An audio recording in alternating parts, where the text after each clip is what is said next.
You said in the press conference earlier, you said yourself, you said that you have a very big ego. Has that helped your personal life, your professional life, or neither? No, it's gotten me in untold trouble.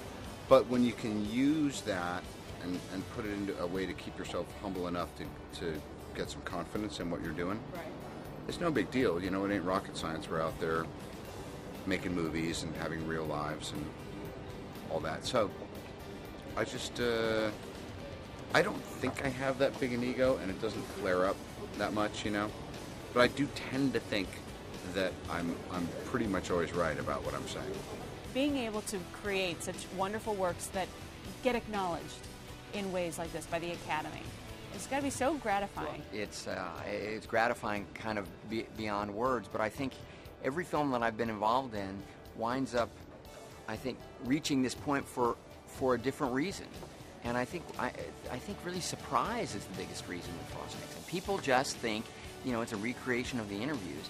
And audiences, no matter how sophisticated or how young, how much they know about the history of it or not, they're all just blown away by how entertaining the story is, in addition to dealing with the themes that it deals with. And I think that's why we're here, frankly.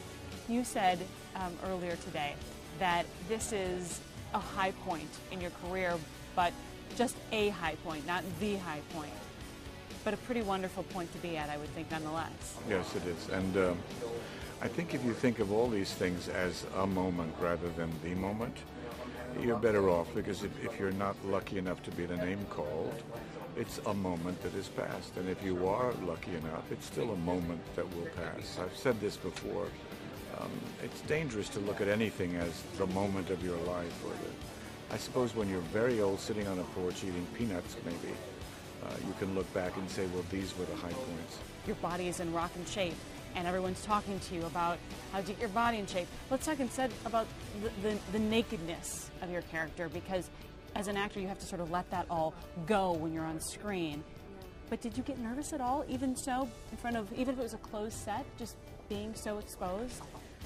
Well, the character has no room for that, really, so just put my head into her mindset. Yeah. I suppose that's the true test of an actor, letting all of that, your own insecurities go. That's why we do it, because we can't do it for ourselves. We have to do it through another persona. Does it just start to sink in that this is that award that every actor maybe doesn't dream about necessarily, but would love in their lifetime to be able to enjoy the experience of going through the steps of possibly having their name called? The dream is twofold. The dream is being able to work with filmmakers and actors and, you know, musicians and, you know, editors and all that you know, can tell amazing stories, you know, and you're going through your career and really fine with it and all that, and then you work with somebody like the Coen brothers, you work with somebody like Gus Van Sant, and you go, this is something else, and it's easier on top of it. So that's